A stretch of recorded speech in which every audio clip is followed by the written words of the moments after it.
Hi there, welcome to another video from the Vickers MG Collection and Research Association. What I wanted to do was just share with you some of the recent acquisitions that we've collected in the last couple of weeks. Now this is the sum of the surplus stock that the Gunner has. So many of you will see in the Gunner's website, they have a wide range of Vickers machine gun parts as well as many other weapons. And you know, Ian has kindly offered us the surplus stock so we can add it into those spares that we've had previously, start to understand a bit more about what spares still survive for the Vickers, make sure that we've got sustainable stocks of some of these things in the future, identify the parts that are missing, that may be required for running Vickers, running guns, and just really get into it and understand, and then add some of the nice bits to perhaps a parts archive, which is what we're really thinking of. So perhaps an archive of individual components such as this, trying to understand any different variations in not only the part but the manufacturers as well. So things such as this, we've got two different trigger bars here. You can see, but they are different. This is number 1 type, this is number 2, I think that's the way round it is. Well, this is certainly the earlier type. You can see how it's cut away and a different top end. They both fit in all types of guns, but we found this predominantly in some of our L series guns, those earlier ones. And this one here is Cowra Annex 1943. So things like that, look, that's taken a dink at some point, so we'll have to straighten that out. But things about keeping examples so that they aren't broken in what we're using. So we've got more trigger bars. We have a very large number of trigger bars now, but like I say, we've taken the opportunity to secure as much as possible. We've got these triggers themselves. Now some of this stuff came from the same source as the large lot of spares that you've seen previously, and talked about the crank handles, but they were all repackaged. We've got what have we got now? 2 triggers in, I don't know if we've got a date on that. Yeah, we do. February 1962 in there. So we've got a bag of triggers. We've got, say, trigger bars. We've got a number of steam tubes. We have, what have we got here? I can't remember what this is, but it's called. Lever top pawl feed block, I think. A bag of them. Yep, some more of those. So some of those are packaged still, or they've got the label tags on, which is great. So these were, as far as we lever top feed block. So as far as we were aware, these were what's this one? Extractor levers, side levers. This is the left-hand side. We'll be going through these. Let's take one out, see what it's got on it. That has BUS, which, if I remember rightly, is the British United Shoe, BUS, and it's got the M number as well from the Second World War contractor series. So that's the British United Shoe Machinery Company of Leicester. We found that on some extractors that we have. So that sort of things are, I don't know if everybody shares this, but I find that fascinating. We've got check levers. We might try and do some interesting stuff about making the original number 1 type check lever with the spring out of some of these as well. But yeah, check levers. Any particular markings on these that I can see? No, not straight away. Take another third one. No, but there's a weird notch in that one, look. So we would be inclined to keep that separately and show that is a variation of some sort yet to be determined. We wouldn't want to be using these or getting these on or passing these on without fully understanding what that is, or is making sure that we have multiples of them to, let's say, build that archive. Steam tubes, which you should all sort of know. These are, again, we're sort of not sure what that is on the end. We've got a 3, might be a unit marking actually. Yeah, it could be. So it's a broad arrow, certainly. Anyway, we'll get that. This is some of the things that we do on our working days. We empty a box out, and everybody helps out sorting through it all. More crank handles. This is a VSM crank handle there. You can just see the marking on there. Let's see if I can do that. Yeah, VSM, CRD, Climax Rock Drill, which was what we found is only 230 were made by CRD, by Climax Rock Drill, and we probably have 200 of them now. You know, these things don't break very easily. We've got top half of a aiming lamp, aiming post, Mark III aiming post. You know, some of those crank handles are in the wrappers, which is great. You know, we will pass some of this stuff on to people that use the Vickers, people that want to you know, fill up their spares, but we're not set up with the infrastructure to send out lots or to run a shop. That is not our purpose. So, you know, if you want stuff, then I'd wholeheartedly recommend you go to Ian in the first place at the Gunner.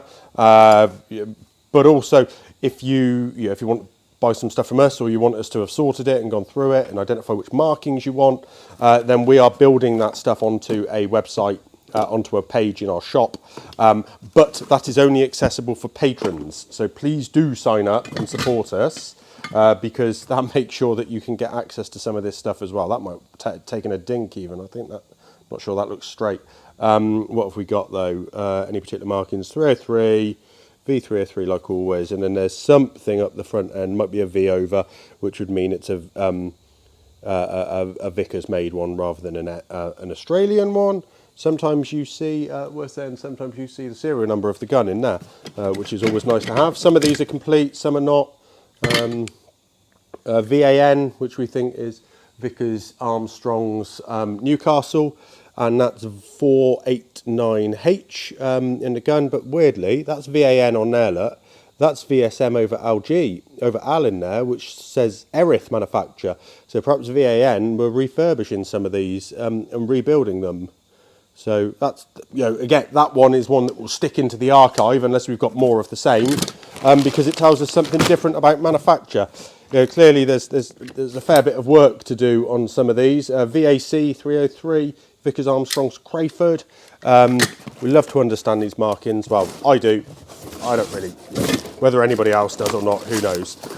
These are part of the water jacket repair kit. We've got quite a lot of that stuff. We've got the pads and the plates as well.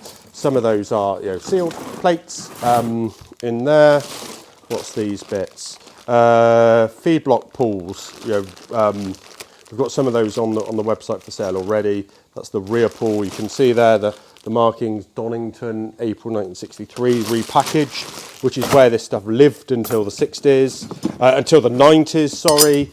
Then we've got Mark IV slide rule cases, Mark III slide rule cases. Look, SAS 17, not the Special Air Service, but Small Arms School. So, you know, we like that stuff. MECO 1937 pouch, that's for a Mark III slide rule.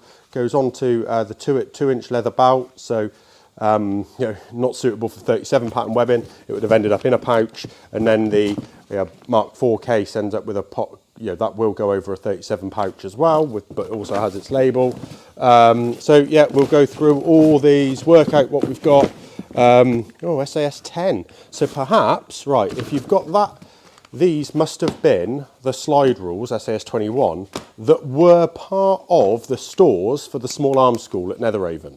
So they would have been the ones that were issued out. So they've numbered those slide rules, and that's quite cool, actually. I really like that. What we've got, 16, 17. Maybe we've got a few more.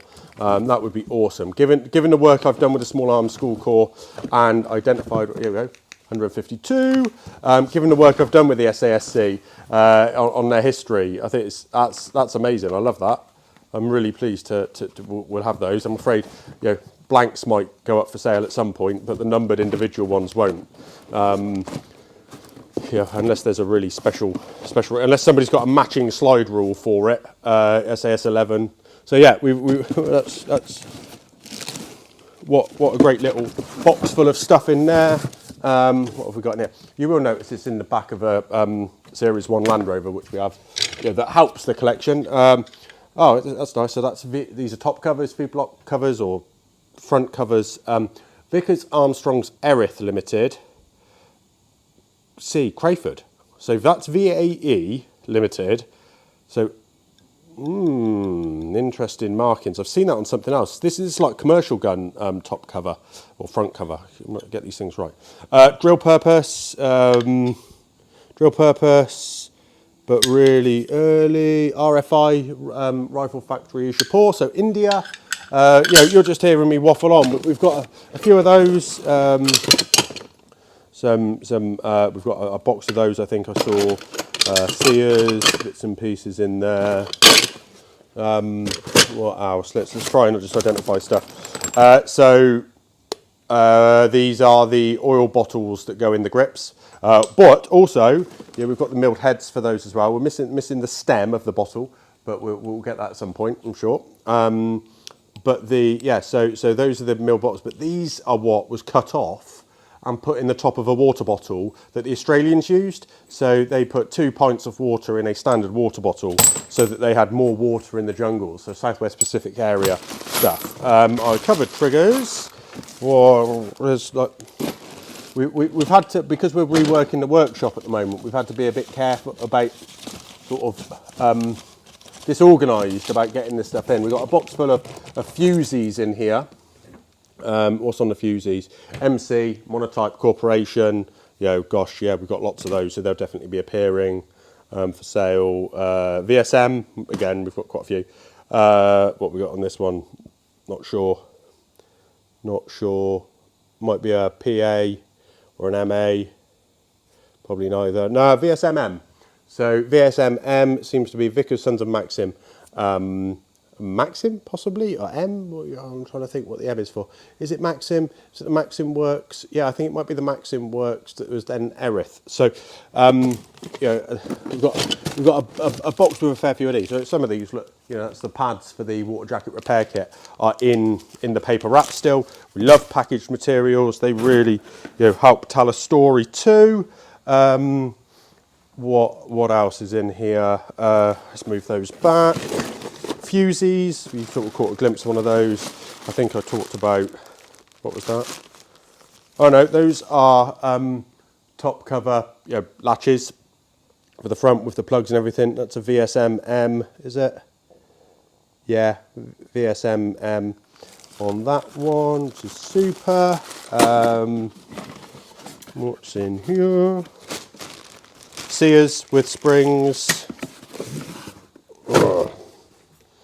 These things, which are probably never going to be broken. That's why this stuff survives, isn't it? Because this is the stuff that doesn't break. But this is the clutch plates for the tripod. I think everyone I've seen, they're S166, and I can't remember who that is, but they're all the same manufacturer. There's some slides in there as well, number 1 slides, they always stick together. So that's the left-hand one. This stud fits on and holds on the fusee spring. Got some unopened boxes like this, which is super. So this is Gun Machine Vickers, Paul Right-Hand Feedlock, 5-packed, November 1963, and those are in there. You open that up, like an unboxing vid, how YouTube of us. And then you've got them individually wrapped, one of those as well, which is the pawl for the bottom of the feedlock. Where did the feedlocks go? And I'll show you what that bit is. There they are. That is this lever here. So that's what's wrapped. 1 in each individual wrapping, and then 5 in a box. Crazy.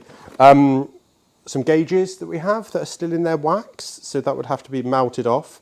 So this is gauge SM183. Can't remember what that is, but dated, gauge inspector's plate .627 Mark III. Most of these are dated post-war. 1949, and then they have the inspector stamps. We've got a few gauges, discs. We've sorted out quite a few of these because obviously they're not generally marked. Sometimes you come across them with an etched in broad arrow, actually, which is quite nice. But we do make sure that the ones that we do, again, we've got a reference library of all of them for future reference. Some plugs, which hopefully definitely go and see Ian about if you want on these. These are the throat gauges. They are .306. So from what I understand, they also work really nicely for rifles. So if you want to do throat wear on a rifle, you can do so by inserting this into the barrel, and it tells you roughly how many rounds life you've got left. I can still feel the oil on some of these. If you've lasted this far, 15 minutes in, well done. Thank you for watching these videos. Really appreciate that. I enjoy sharing the knowledge. I hope you enjoy receiving it. It's why I started the channel, really.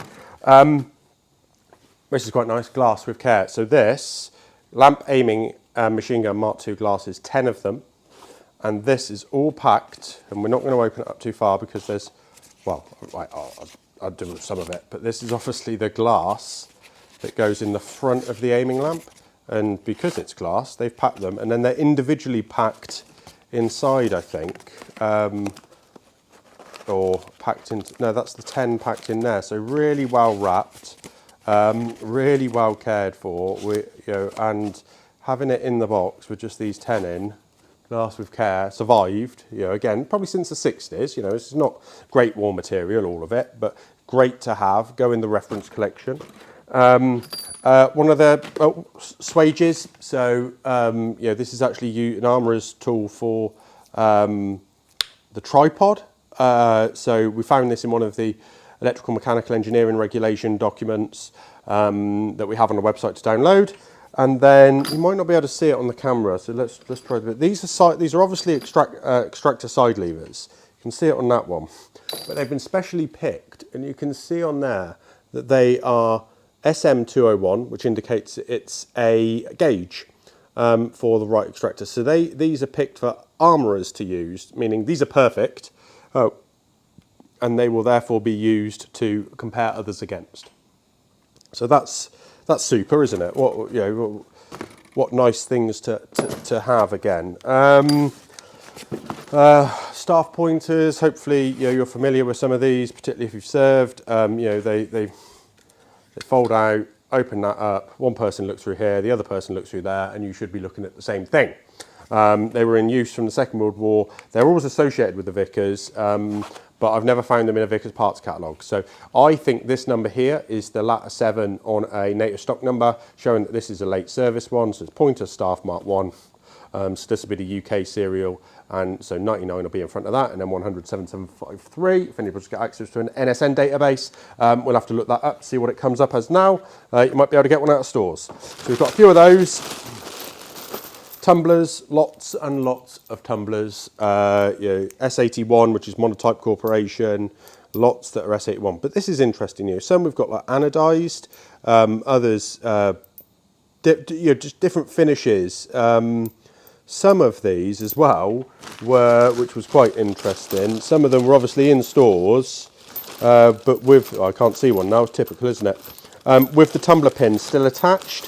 So implying that they'd either been made with the tumbler pin, and issued, or they were, stripped locks, which is quite possible. There we go. There's one that sort of, with the pin still in it.